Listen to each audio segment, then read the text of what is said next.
Penerapan Perencanaan Sumber Daya Sistem. Perkenalkan, saya Jessica Talia Sanda dengan NIM 2019-3100. Terima kasih atas kesempatannya. Perkenalkan, nama saya Putri Safa Firdausi dengan NIM 2019-310092. Sebelumnya, terima kasih atas kesempatannya. Perkenalkan, nama saya Cantika Ramadhani dengan NIM 2019-310125. Terima kasih atas kesempatannya. Perkenalkan, nama saya Claudia Friska Rizky Samokel dengan NIM 2019-310385. Terima kasih atas kesempatannya. Perkenalkan, nama saya Eka Pratiwi dengan NIM 2019-310686. Latar belakang masalah. Proses pengolahan data terdiri dari 3 tahapan dasar yang biasa disebut sebagai siklus pengolahan data atau data processing cycle. Pengolahan data adalah konversi data mentah ke informasi yang bermakna melalui sebuah proses. Data akan dimanipulasi dan akan menghasilkan hasil yang mengarah ke resolusi masalah atau perbaikan situasi yang ada. Hal tersebut sama dengan proses produksi, maka siklus di mana input atau data mentah diumpankan ke dalam proses sistem komputer, perangkat lunak, dan sebagainya untuk menghasilkan suatu keluaran yaitu informasi atau sebuah wawasan. Tujuan pembahasan ini adalah mengetahui peran sistem informasi dalam organisasi modern, mengetahui apa saja siklus pemrosesan data, dan yang terakhir adalah mengetahui apa saja peran ERP. Terima kasih atas kesempatannya. Saya akan menjelaskan tentang siklus pengolahan data dan perannya, dan apa itu siklus pengolahan data dan apa saja perannya bagi pengguna siklus data tersebut. Nah, hal ini menjelaskan bagaimana suatu organisasi menangkap data tentang aktivitas bisnis dan memasukkannya ke dalam sebuah sistem informasi akuntansi atau yang biasa kita kenal dengan SIA, dan bagaimana perusahaan tersebut memproses data dan mengubahnya menjadi data yang berguna.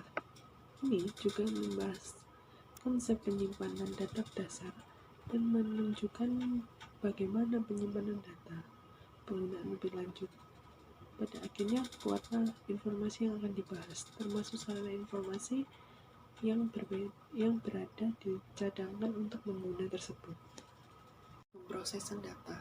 Yang pertama ada memasukkan data. Ini adalah langkah pertama dalam memproses input, dan memasukkan data adalah menangkap data transaksi dan memasukkannya ke dalam sistem. Proses pengambilan data biasanya dipicu oleh aktivitas bisnis. Data harus ditemukan sekitar 3 aspek dari setiap aktivitas bisnis. Nah, 3 akses itu adalah yang pertama setiap aktivitas menarik, sumber daya yang dipengaruhi oleh setiap aktivitas, dan yang terakhir ada orang-orang yang berpartisipasi dalam setiap kegiatan. Dan misalnya transaksi siklus pendapatan yang paling sering terjadi adalah tunai atau penjualan tunai kredit. Mungkin merasa berguna untuk mengumpulkan data berikut tentang transaksi penjualan. Yang pertama, tanggal dan waktu, kedua, karyawan, yang ketiga, daftar kasir yang menangani penjualan, yang keempat, ada jual barang, yang kelima, ada jumlah setiap item yang dijual, yang keenam, ada harga jual dan harga sebenarnya, yang ketujuh, total penjualan, dan yang terakhir ada instruksi pengiriman. Selanjutnya adalah penyimpanan data. Data perusahaan merupakan sumber daya yang paling penting. Namun, keberadaan data yang relevan tidak menjamin bahwa mereka berguna. Agar berfungsi dengan baik, organisasi harus memiliki akses yang baik. Di dalam penyimpanan data ini sendiri terdiri dari beberapa teknik. Teknik yang pertama yaitu coding teknik data. Dalam buku besar diatur secara logis menggunakan teknik pengkodean. Pengkodean ini merupakan penugasan sistematis angka atau huruf ke item untuk mengklasifikasikan dan menatanya dengan baik dan teratur. Dengan kode urutan, item dijumlahkan berturut-turut untuk memperhitungkan semua item. apapun hilang item menyebabkan celah dalam urutan numerik. Contohnya termasuk prajumlah cek faktur dan pesanan pembelian. Dengan kode blok nomor disediakan untuk kategori data tertentu. Kode grup yang digunakan 2 atau lebih subkelompok digit yang digunakan untuk item kode seringkali digunakan bersamaan dengan kode blok. Teknik selanjutnya yaitu bagan akun. Contoh pengkodean yang bagus adalah bagan akun, yang merupakan daftar nomor yang ditetapkan ke setiap akun buku besar umum. Nomor akun ini memungkinkan data transaksi dikodekan, diklasifikasikan, dan dimasukkan ke dalam akun yang tepat. Bagan akun ini juga memfasilitasi penyusunan laporan keuangan, karena data yang disimpan di akun individu dapat mudah disimpulkan untuk presentasi dan tidak mudah hilang jika disusun menggunakan bagan akun. Data transaksi jurnal sering dicatat dalam jurnal sebelum dimasukkan ke dalam ledger. Entry jurnal menunjukkan akun dan jumlah yang akan dikreditkan atau didebitkan. Jurnal ini juga sering digunakan untuk mencatat transaksi non-rutin seperti pembayaran pinjaman, dan di akhir periode ada penyesuaian. Kemudian menutup entry.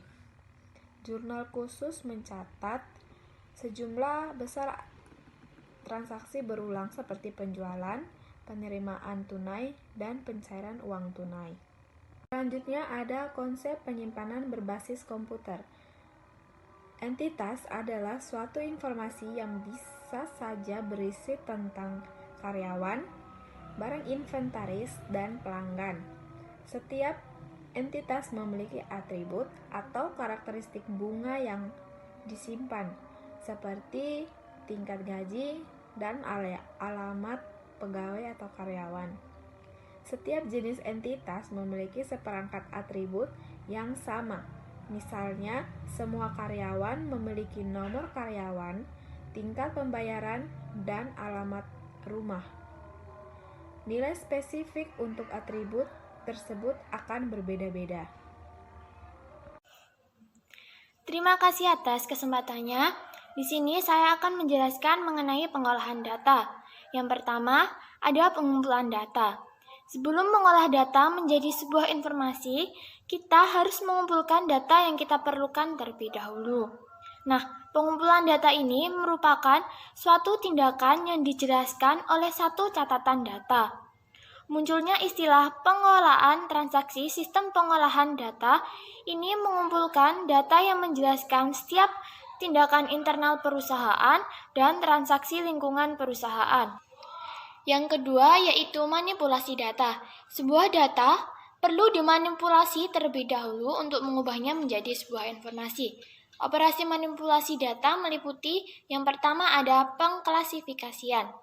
Pengklasifikasian ini merupakan elemen-elemen data tertentu dalam catatan yang digunakan sebagai kode.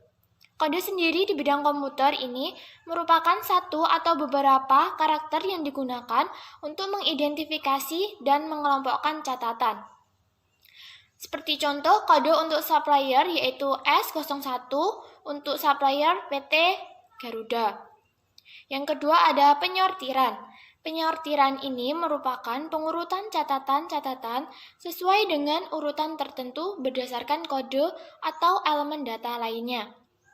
Nah, untuk contoh urutan kode yaitu 1.1 untuk kode aktiva lancar atau dengan mengumpulkan file-file catatan persediaan menjadi satu file. Yang ketiga yaitu perhitungan. Perhitungan ini merupakan operasi aritmatika atau logaritma yang dilakukan pada elemen-elemen data untuk menghasilkan elemen tambahan. Contohnya yaitu mengkalikan jumlah barang dengan harga barang untuk menghasilkan jumlah harga. Yang keempat, pengikhtisaran. Pengikhtisaran ini merupakan suatu bentuk mensintesiskan data-data menjadi total, subtotal, grand total, dan lain-lain. Dan yang kelima yaitu menyimpan data. Di setiap perusahaan, perusahaan kecil maupun perusahaan besar, pastinya memiliki banyak sekali transaksi atau kegiatan operasional setiap harinya. Seluruh data yang dimiliki haruslah disimpan di suatu tempat.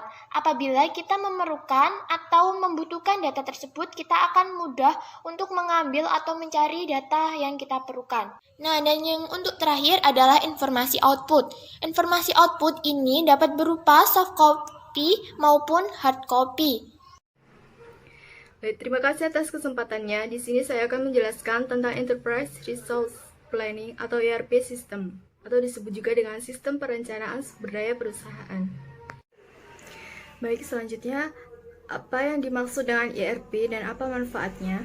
Nah, ERP atau Enterprise Resource Planning System itu merupakan paket sistem dan software yang digunakan oleh perusahaan untuk mengelola kegiatan bisnis mereka. Nah, sistem ini tuh mengintegrasikan semua aspek aktivitas seperti akuntansi, keuangan, pemasaran, sumber daya manusia, manufaktur, manajemen inventaris ke dalam satu sistem. Nah, sistem ERP yang dirancang dengan baik itu memberi manajemen akses yang mudah ke informasi terkini tentang semua aktivitas untuk merencanakan, mengontrol, dan mengevaluasi proses organisasi secara lebih efektif. Nah, sistem ERP yang dirancang dengan baik itu memberi manajemen akses yang mudah ke informasi terkini tentang semua aktivitas untuk merencanakan, mengontrol, dan mengevaluasi proses organisasi secara lebih efektif. Sistem ERP itu bersifat modular.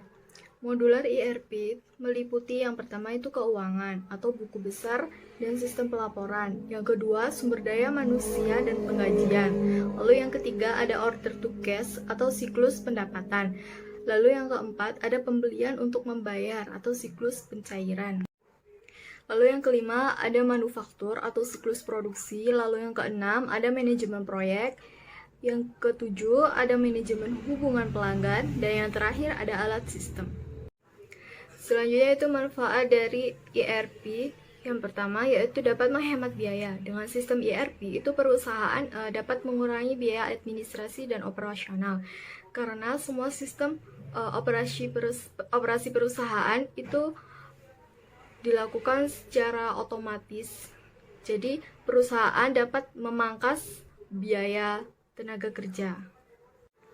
Lalu yang kedua yaitu meningkatkan efisiensi.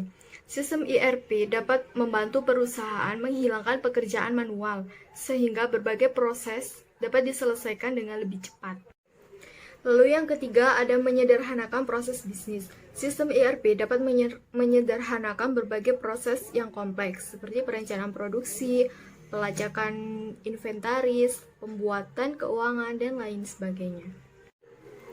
Yang keempat, ada memberikan data bisnis yang akurat, sehingga memudahkan membantu perusahaan dapat mengembangkan bisnis mereka. Dan yang terakhir yaitu meningkatkan daya saing. Karena seiring dengan meningkatnya permintaan konsumen dan perubahan teknologi yang begitu cepat, sehingga dengan sistem ERP ini dapat memenangkan persaingan di industri. Terima kasih. Selanjutnya akan dijelaskan oleh rekan saya. Selanjutnya, saya akan menjelaskan tentang kelebihan dan kelemahan sistem ERP. Kelebihan yang pertama yaitu efisiensi dan produktivitas meningkat. Hal ini dikarenakan ERP bisa mengerjakan kegiatan secara berulang dan akan mengerjakannya secara otomatis sehingga kita bisa mengefisiensi waktu kerja untuk mengerjakan pekerjaan yang lain. Yang kedua, membantu pengambilan keputusan. ERP menyediakan data-data yang penting secara tepat, lengkap, dan akurat sehingga bisa membantu dalam pengambilan keputusan yang akan dilakukan oleh perusahaan. Kelemahan dari sistem ERP ini sendiri yaitu biaya yang besar dan tenaga kerja yang harus beradaptasi dengan ERP ini. Hal ini dikarenakan untuk mengaplikasikannya membutuhkan biaya yang cukup banyak dan para tenaga kerja juga harus beradaptasi dahulu untuk bisa mengoperasikan sistem ini. Terima kasih atas kesempatannya. Saya akan membacakan kesimpulan yang dapat kelompok kami ambil dari makalah ini, yaitu adalah proses pengolahan data terdiri dari 3 tahapan dasar, yaitu yang pertama adalah memasukkan data. Memasukkan data ini adalah langkah pertama dalam memproses input data dan menangkap data transaksi, lalu memasukkannya ke dalam sistem. Proses pengambilan data biasanya dipicu oleh aktivitas bisnis. Yang kedua adalah penyimpanan data. Data perusahaan itu adalah sumber daya yang paling penting di perusahaan tersebut, tapi keberadaannya tidak relevan menjamin bahwa mereka berguna. Nah, agar data tersebut berfungsi dengan baik, organisasi harus memiliki akses yang siap dan mudah ke datanya. Oleh karena itu, seorang angkutan perlu memahami bagaimana data terorganisasi dan disimpan di dalam AIS dan bagaimana mereka dapat diakses dengan baik. Dan yang terakhir adalah pengolahan data. Nah, ERP adalah paket sistem dan software yang digunakan oleh perusahaan untuk mengolah kegiatan bisnis mereka. Sistem yang mengintegrasikan semua aspek aktivitas organisasi seperti akuntansi keuangan, pemasaran, sumber daya manusia, manufaktur, dan manajemen inventaris. Karena di dalam satu sistem secara tradisional, SIATA disebut sebagai sistem pemrosesan transaksi karena satu-satunya perhatian adalah data keuangan dan transaksi akuntansi. Nah, misalnya, ketika terjadi penjualan, SIA akan mencatat entry jurnal yang hanya menunjukkan tanggal penjualan, debit ke kas atau piutang, dan kredit untuk penjualan.